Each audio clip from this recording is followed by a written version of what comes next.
Boa tarde. Vou começar mais uma monitoria de direito penal da parte geral para os alunos do primeiro ano, curso de Direito, matutino e noturno do Unisal. Vamos lá. Eu preparei dois materiais, peguei questões de parte geral da FGV para vocês, são questões já no escopo do que a OAB tem nas suas questões, né, de, de exame, né, da OAB, né, da nossa maravilhosa a gente tem que fazer todo ano, bem, os alunos têm que fazer sempre, todos os anos, é, e também o slide. Mas o slide eu não estou conseguindo abrir, peraí.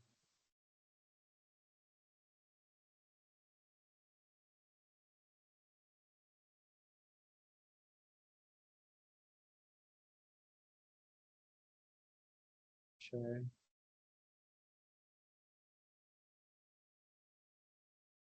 Teams. Agora vai. Agora foi. Compartilhar a tela agora. Deixa eu ver.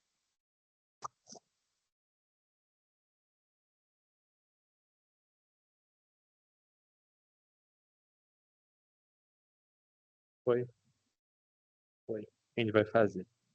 Eu vou dividir essa tela para cá.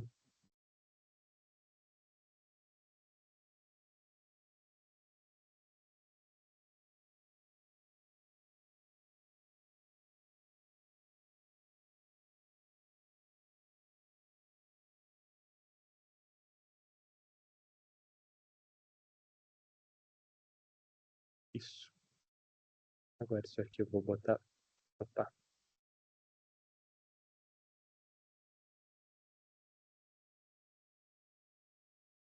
pronto. Coloquei para apresentar e agora vamos lá. Beleza, galera? Vamos lá. Só é aqui no começo, né?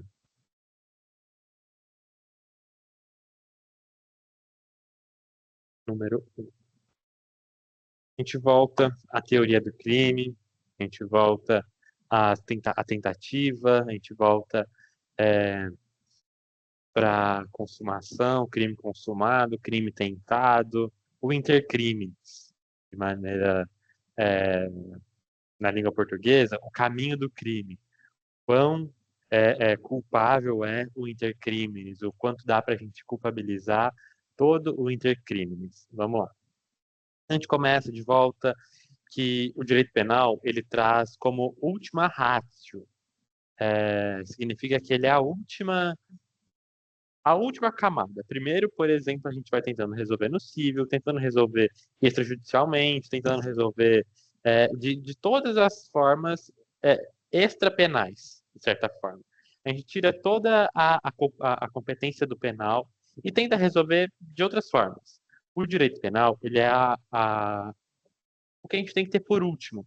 Nós não temos que pegar qualquer conduta e já ir para a delegacia e fazer, claro, a gente não fala disso para todos os crimes, é, mas de tentar acordos, tentar, por exemplo, a gente sabe que se um bem for reparado ou devolvido até o recebimento da denúncia, no caso de um furto, ele pode não ser denunciado, né? Tem alguns benefícios. Se, por exemplo, você vai atrás, você sabe quem te furtou, perdão, não é bem roubado, é bem furtado. Quem te furtou, a pessoa que te causou esse prejuízo, eventualmente estelionatário, e você consegue conversar com a pessoa. Existem muitos casos de pessoas que são vítimas de estelionato, idosos, em relação aos seus netos, em relação aos seus cônjuges, os cônjuges que são mais novos e que os idosos, acontecem muito. Então tenta ali um acordo, conversar para a pessoa devolver, se afastar, parar de ter contato. Deu certo? Ótimo, não precisa prosseguir no âmbito penal, o que traz uma morosidade muito grande. E acaba acontecendo o que a gente vê hoje em dia, esse sistema judiciário, esse sistema do judiciário que está extremamente sobrecarregado. E vocês ouvirão o Chacon dizendo isso nas aulas dele, vocês verão a Luzia, a Luísa, todos os professores falando isso. O sistema judiciário está totalmente sobrecarregado. Eventualmente, se tiverem familiares, advogados, pais, mães, primos, irmãos, verão também esse mesmo relato. O judiciário está abarrotado de processos, seja no âmbito civil, seja no âmbito criminal, em qualquer do olhar que você tenha, o direito está sobrecarregado. Então a gente tem isso, a intervenção mínima. O direito penal ele é subsidiário, ele não pode ser regra. A gente tem que buscar subsidiariedades para resolver os nossos conflitos.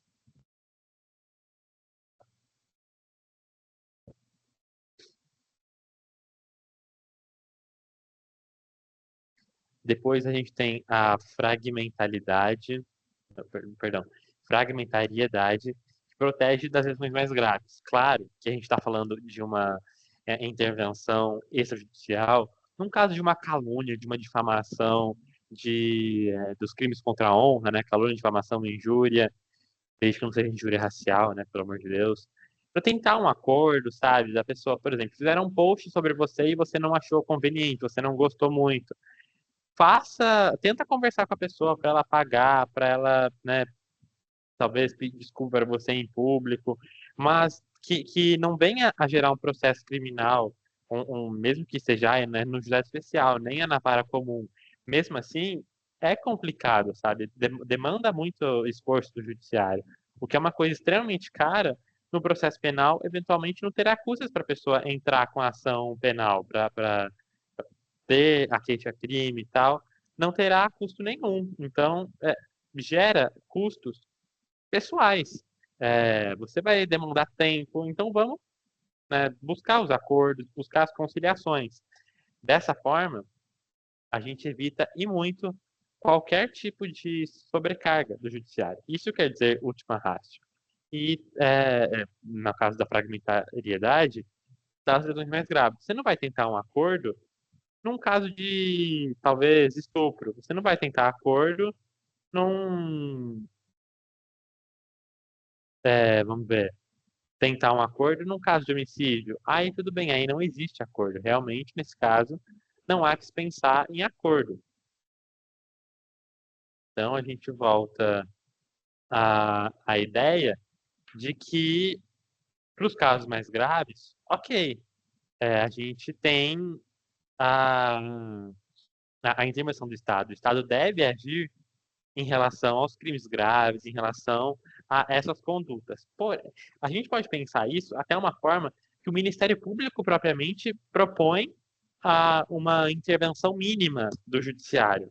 Por exemplo, vocês não sabem ainda, mas o artigo 28A do Código de Processo Penal, ele diz respeito sobre o ANPP. A ANPP é um acordo de não persecução penal. Significa o seguinte: para os crimes sem violência, sem grave ameaça, é, o Ministério Público pode propor um acordo para a pessoa. Ela vai cumprir, eventualmente, um serviço à comunidade, vai cumprir o pagamento de salário mínimo, 2 salários mínimos, dependendo do crime, restituir, se for no caso de crime contra o patrimônio, restituir aquele patrimônio furtado ou vítima de estelionato, e a partir disso não gerará um processo penal contra aquela pessoa, ou seja, ela não será condenada. Ela vai cumprir esse acordo. As pessoas podem ter um acordo desse a cada 5 anos, então é uma coisa muito positiva para as pessoas que podem fazer isso, que têm essa possibilidade, é muito melhor. Digo até, eventualmente, para todos os casos mesmo. Se a pessoa tiver por completo no que manda, né, no que pede, o, o 28A do CPP, ela deve sim fazer esse acordo de não persecução penal. É extremamente fundamental que, de novo, cabendo todos os requisitos, ela faça. Isso, de novo, evita toda a superlotação, o excesso de processo que tem no judiciário. A NPP é um exemplo disso de última ratio. Entre aspas, você está levando à justiça, porém não existirá um processo penal. Você não vai ter denúncia, não vai ter uma sentença. Se for descumprido, aí o processo penal continua. Mas isso é um aspecto à parte. A gente está na parte geral ainda. Vamos continuar nessa parte. Aqui a gente tem sobre a aplicação da lei penal no tempo. Antes, o último slide fala ele fala na taxatividade, né, no artigo 1º. O artigo 1º é aquele maravilhoso que eu falo todas as aulas e continuarei falando todas as aulas até o fim dessa monitoria. Não há crime sem lei anterior que o define e não há pena sem prévia combinação legal. Ou seja, é um rol taxativo. O que a gente tem de crime é totalmente taxativizado.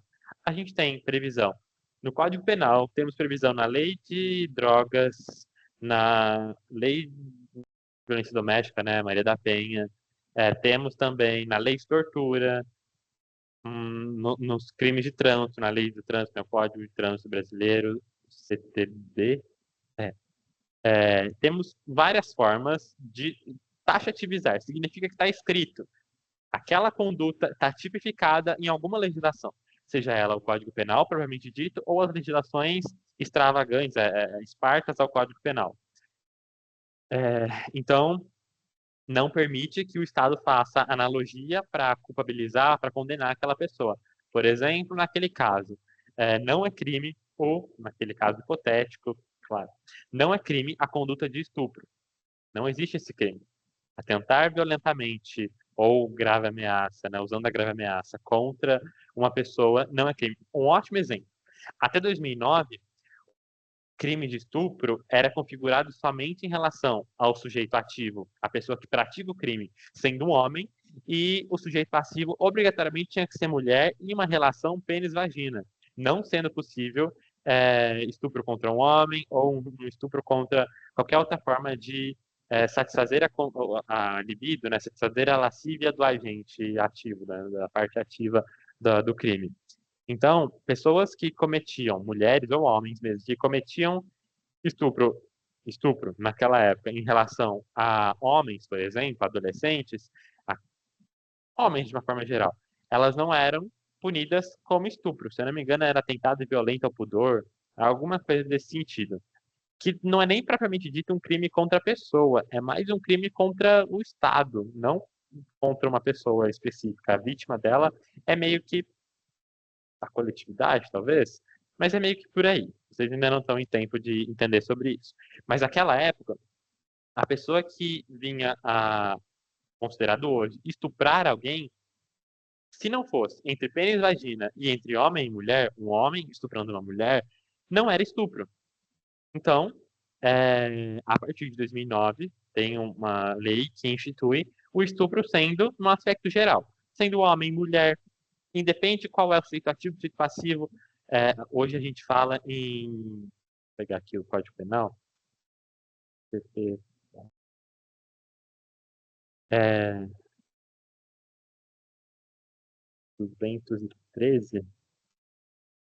213. Constranger alguém, hoje não se fala mais em um gênero específico, constranger alguém mediante violência ou grave ameaça, até conjunção carnal, ou a praticar ou permitir que com ele se pratique em ato libidinoso. Aí tem aqui, a lei é 10.000,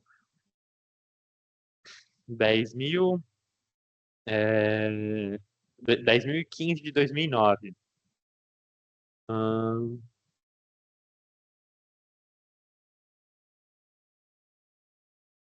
mudou mediante fraude e o estupro comum, mas eu não estou achando o texto anterior. Depois eu procuro e digo a vocês.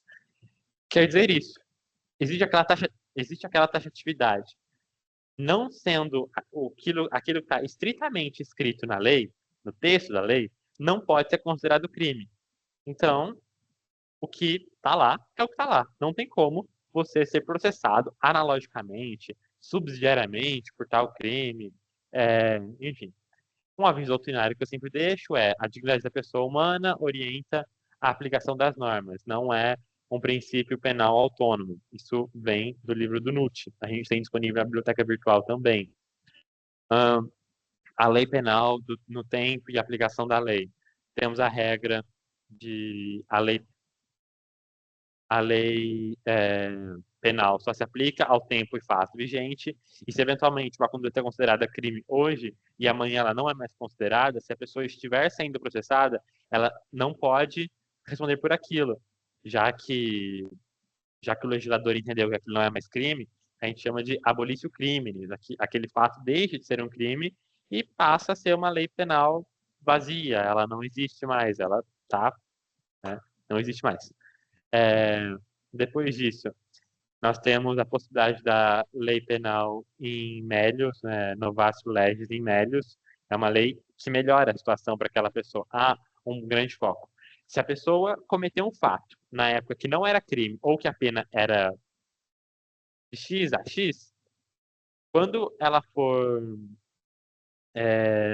quando ela for processada, perdão, quando uma nova pessoa comete um novo, aquele crime que hoje é tipificado pela lei, ela vai responder. Mas aquela pessoa que praticou o fato antes, pode ser assim, um dia antes da lei ter sido publicada, ela não responderá por crime algum.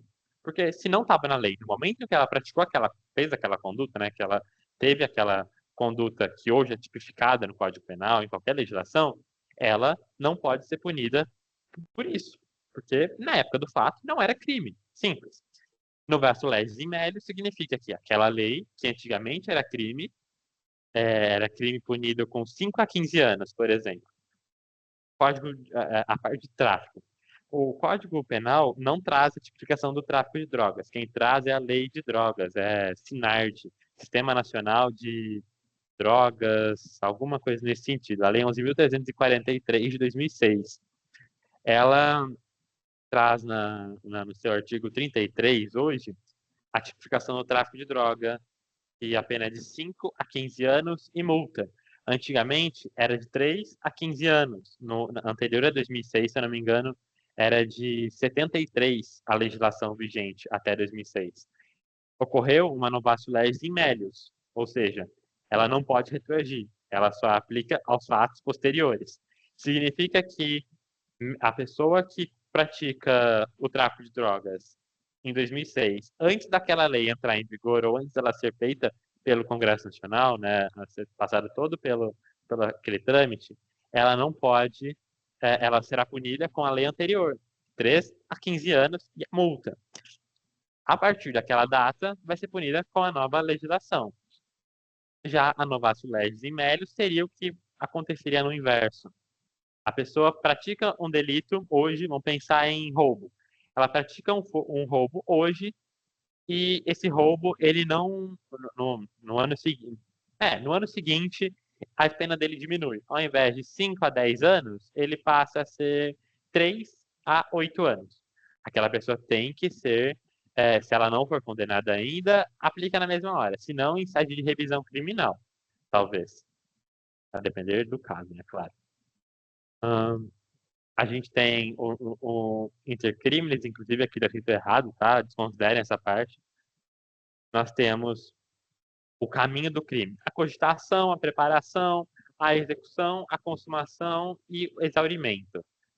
Ou seja, a cogitação está sempre no pensamento. A gente tem que sempre associar a cogitação a pensar no crime, pensar em cometer. Isso dá para dizer que todo mundo faz a qualquer momento. A todo momento a gente pode pensar em cometer algum crime. Não necessariamente ele pode ou deve ser punido criminalmente por pensar em cometer alguma coisa. Então, depois disso, a gente tem a preparação. A preparação, ela em regra não é punível. Ela é impunível, em regra. Depende do como a pessoa se prepara. A gente já falou sobre isso, mas é sempre bom refrescar. Monitoria.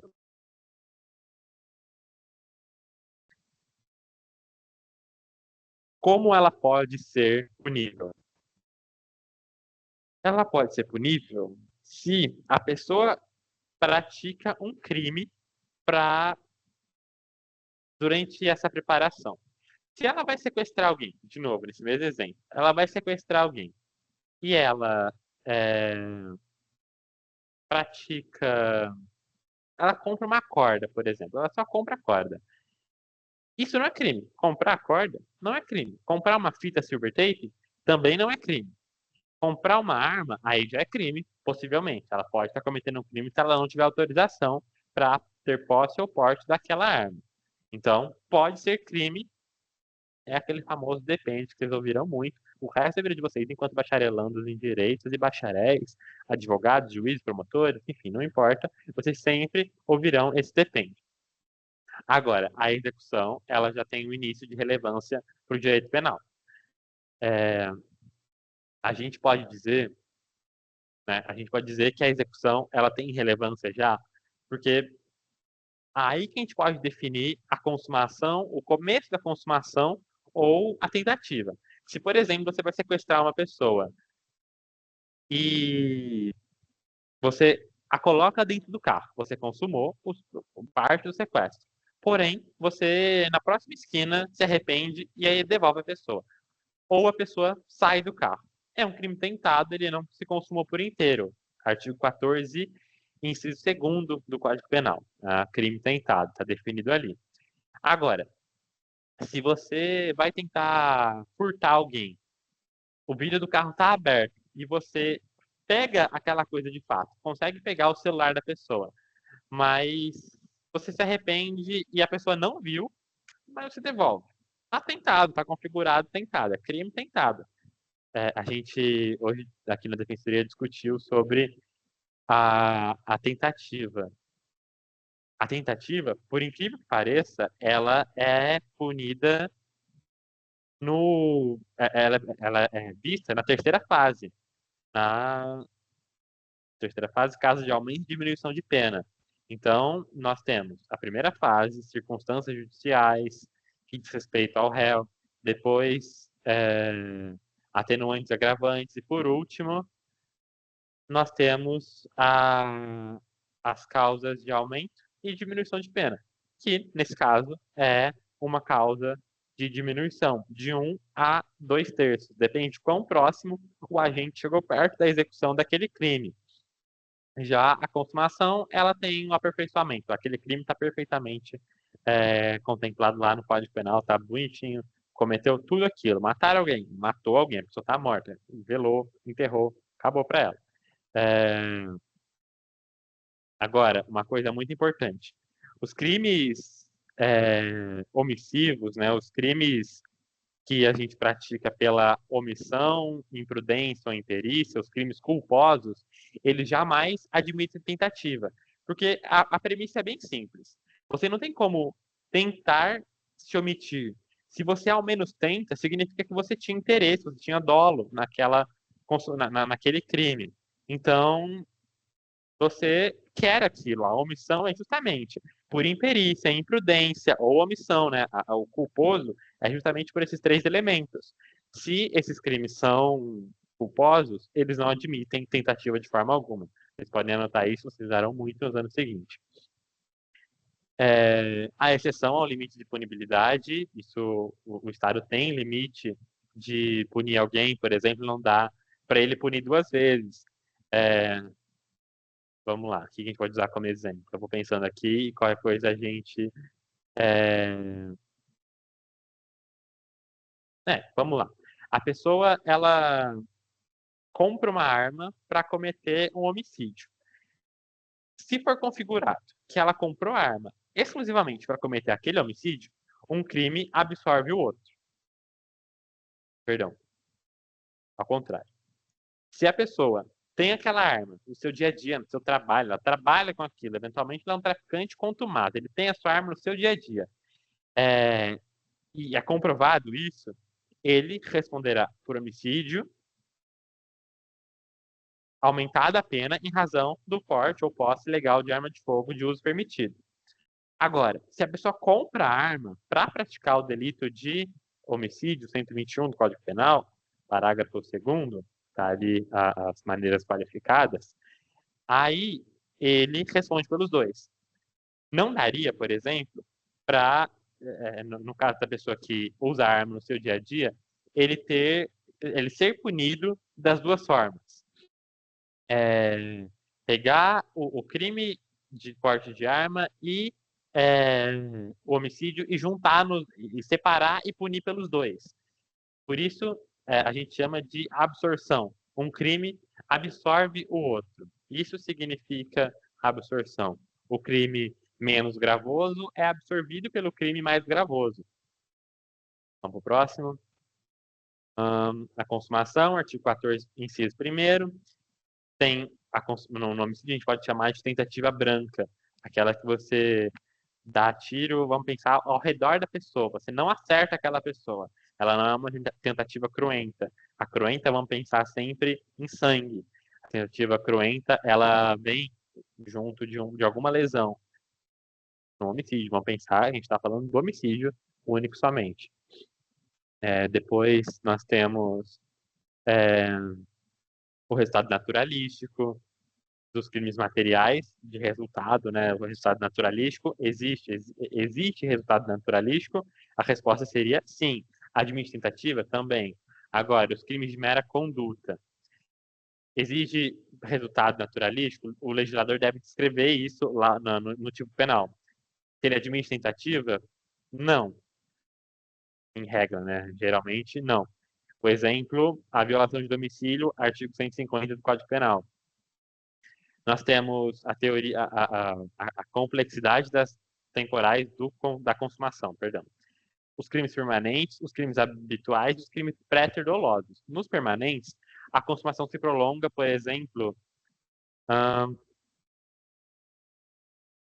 gente pode pensar em porte ilegal de arma de fogo. Ele é um crime permanente.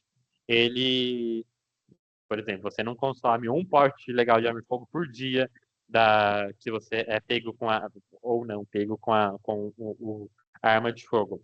Agora, os crimes habituais, ele exige reiteração. Vamos pensar em um, por exemplo. Meu Deus, não está vindo na cabeça. Agora, crime pré-terdoloso. Lesão corporal seguida de morte, estupro com lesão corporal com resultado morte. Significa que a pessoa, ela quer aquela primeira conduta, ela quer lesionar, ela quer estuprar, a conduta dela, a vontade dela é uma. Mas por circunstâncias, vamos pensar que ela desferiu socos demais, ou ao estuprar a pessoa, vamos pensar no estupro de vulnerável. Não, estupro vulnerável?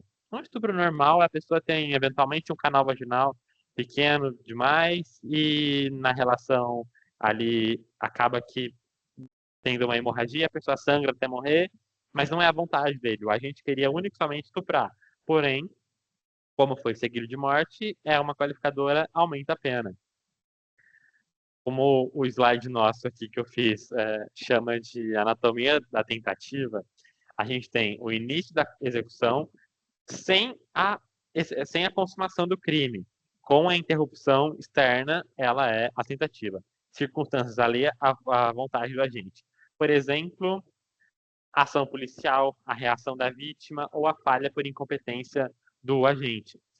O que mais que a gente pode? A gente ainda tem tentativa branca, que é incruenta, tentativa vermelha, que é a cruenta. Tentativa perfeita e imperfeita. A gente tem essas modalidades tentativas.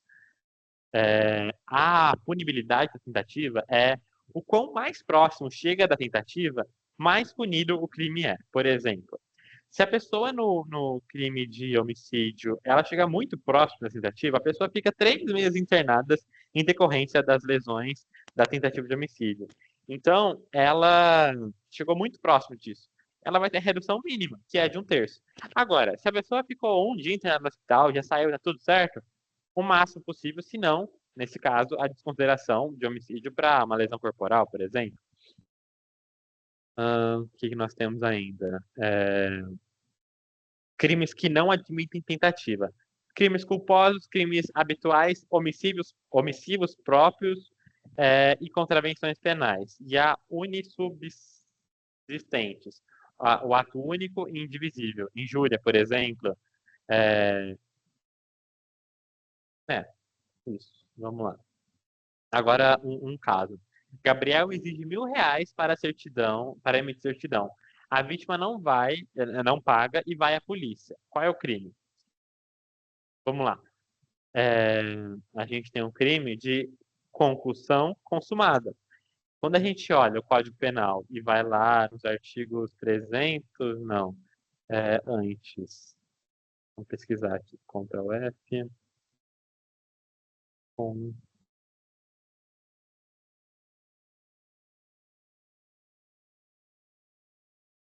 Opa, não está indo.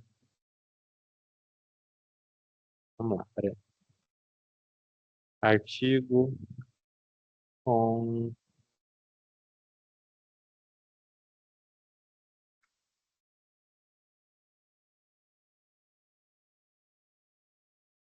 quando a gente fala, né, vamos repetir aqui, é, o caso. O Gabriel exige R$ 1.000 para emitir uma certidão judicial. A vítima não paga e vai à polícia. Qual é o crime? 316 do Código Penal. Opa, não está indo aqui pela pesquisa. Ué, vamos lá. Vamos descer aqui até achar. Ah, tá. Claro que não está indo. A gente não está no Código Penal. Agora vai. Ctrl F, 316. Agora foi. Exigir para si ou para outrem, direta ou indiretamente, ainda que fora da função ou antes de assumi-la, mas em razão dela, vantagem devida. Ou seja, o crime está aqui em exigir e não em receber. O crime configurado aqui seria concussão consumada. Ele consumou essa concussão. E até porque não teria forma, é um crime de mera conduta, então não existe forma de tentada, modalidade tentada aqui. Indo agora para resolução de questões, vamos lá.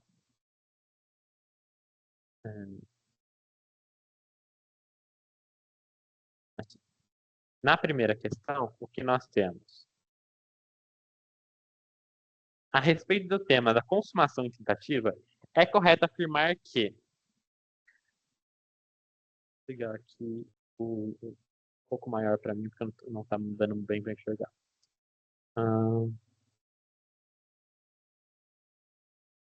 Achei. O estupro de vulnerável se consuma com a prática de perdão, ato de libidinagem específico ofensivo à dignidade sexual da vítima. B. A tentativa incruenta é modalidade de crime tentado no qual a vítima sofre ferimentos. C. Quanto mais perto da consumação, maior será a fração redutora, pois menor é a reprobabilidade da conduta. D. Nos crimes de tipo misto alternativo, a prática de um dos verbos do crime já é suficiente para a consumação da infração. E. A aferição de quantidade de pena a ser reduzida pela tentativa decorre da culpabilidade do agente. Aqui nós temos estupro de vulnerável, gente, ele não é, de forma alguma, é, libidinagem específico. É muito amplo. A pessoa pode beijar uma criança, ela pode de fato ter relação pênis-vagina, pênis-ânus, não ser um homem em relação à criança, pode ser uma mulher em relação a ela que pratique beijos, lamba o corpo, talvez dedos, enfim. Não importa como ela consuma a libidinagem, ela não é específica. Ao contrário do taxativo, que seria, por exemplo, dizer pênis, vagina, conjunção carnal, são punidos na forma de vulnerável, pena de tal, tal. Não. Ela é muito ampla. Tem qualquer forma de contato sexual com uma criança ou adolescente com idade menor de 14 anos é estupro de vulnerável. A tentativa incruenta, a vítima não pode sofrer ferimento. Então, vamos pensar, tem sangue, não pode ser incruenta. Nesse caso, está errado. Agora, quanto mais perto da consumação, maior é a fração redutora? Não, é o contrário. Quanto mais perto da fração, menor a fração redutora. Agora sim, nos crimes de tipo misto alternativo, a prática de um dos verbos já é suficiente para a conduta da infração. Certíssimo, extremamente correto. Essa é uma questão da FGV de 2021. Gabarito aqui, letra D. Vamos aqui. Opa, não é isso que eu quero. Eu volto. Opa, eu volto aqui. Mas enfim, é a letra D aqui. Não era para riscar dessa forma, mas tudo bem. Era para usar marca-texto. Constitui elemento do tipo objetivo. Letra A, elementos descritivos e normativos. Letra B, objetivo material e objetivo jurídico. Letra C, conduta verbal e sujeito. Letra C, ação, omissão e elementares. Letra E, núcleo do tipo e verbo do tipo. Aqui a gente tem letra A, objeto material e objeto jurídico. Também em 2021 da FGV. Agora, número 3. Tem longa essa, né? Com a ajuda de funcionários de determinada serventia extrajudicial, Pablo obteve certidão com conteúdo falso que permitia que realizasse diversos negócios jurídicos fraudulentos em prejuízo de terceiros. A certidão ficou em mãos. Pablo realizou negócio jurídico com Vitor, vindo a lhe causar neste prejuízo de R$ 50.000, pois apenas após o pagamento de valores, Vitor tomou conhecimento que a certidão era falsa. Perdão. E que Pablo não poderia realizar negócio jurídico. Na semana seguinte, no mesmo local e com o mesmo modus operandi, Pablo novamente apresentou certidão falsa, dessa vez para Vanessa, pretendendo realizar negociação semelhante feita com Victor. Vanessa, contudo, desconfiou da veracidade da certidão, informou os fatos à autoridade policial, sendo constatada a falsidade. Vanessa e Victor manifestaram interesse em que Pablo fosse responsabilizado pelos seus atos. Considerando apenas a informação exposta, é correto afirmar que Pablo deverá ser responsabilizado a.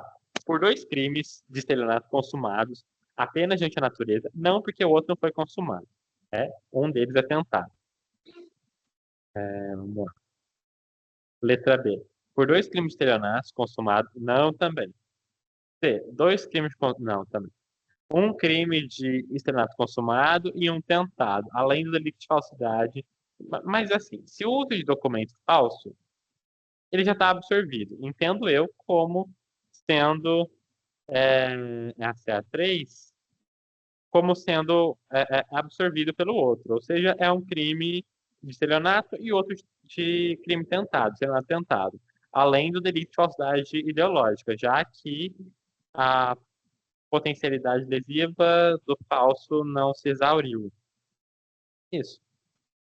Questão 4. Não, tá muito longa essa. Vamos tomar um pouco mais curto.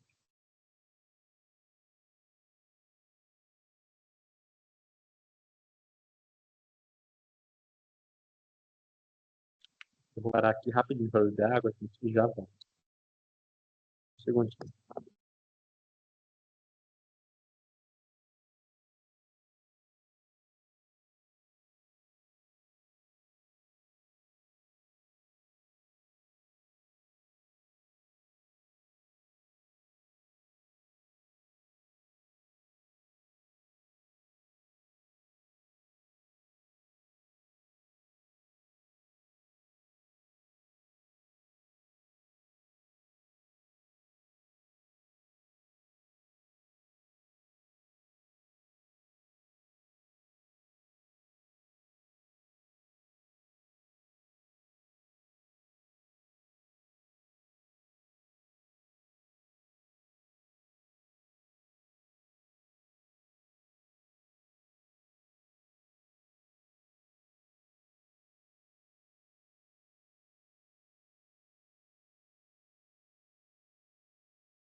Voltei, galera.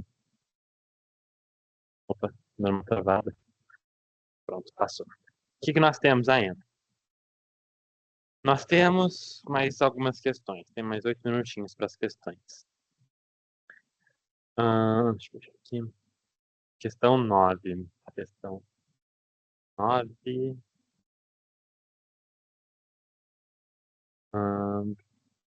Quanto ao tempo do crime, o Código Penal brasileiro adota a teoria, isso é fácil, né? Não preciso nem ler o resto. Teoria da atividade. Isso aqui é bem claro. Ou seja, vamos lá explicar. Resultado? Não. Se a gente fosse o resultado, variaria muitas coisas. Muitas coisas estariam em xeque. Por exemplo, se uma pessoa comete crime hoje com 17 anos, só que a teoria é do resultado, se o fato só se consuma, né, só num homicídio, por exemplo, a pessoa só morre, depois que ela completou 18, ela vai responder criminalmente e não por ato infracional? Da ambiguidade? Também não. Da consumação? Não. Só vai responder se for consumado o crime? Não. Do efeito, menos ainda. É da atividade, gente. A teoria é do que ela fez, da conduta dela. Continuamos para a questão. Deixa eu olhar aqui qual a gente vai usar agora.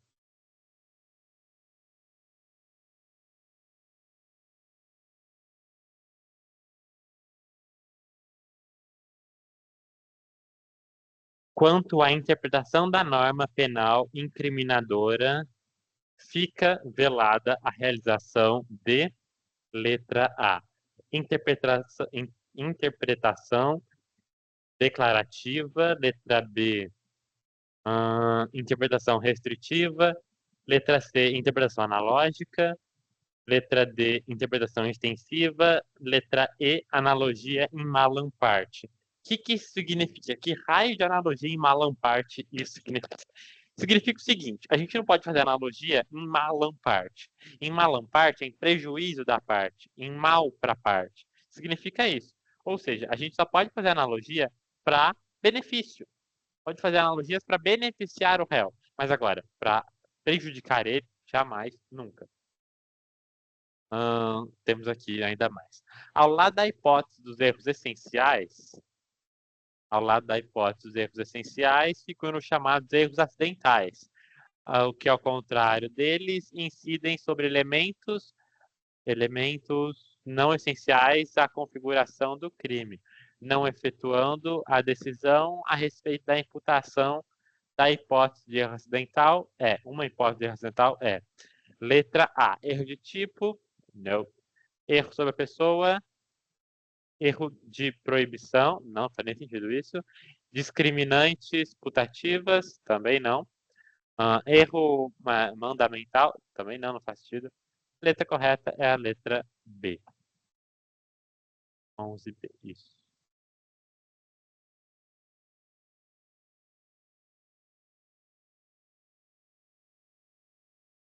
O conceito analítico, questão 13. O conceito analítico do crime exige a realização de um comportamento humano que pode ensejar em interesse jurídico penal e a responsabilização do agente que o desempenha. 13A. Ação por coação física irresistível, atos reflexos, condutas culposas, perda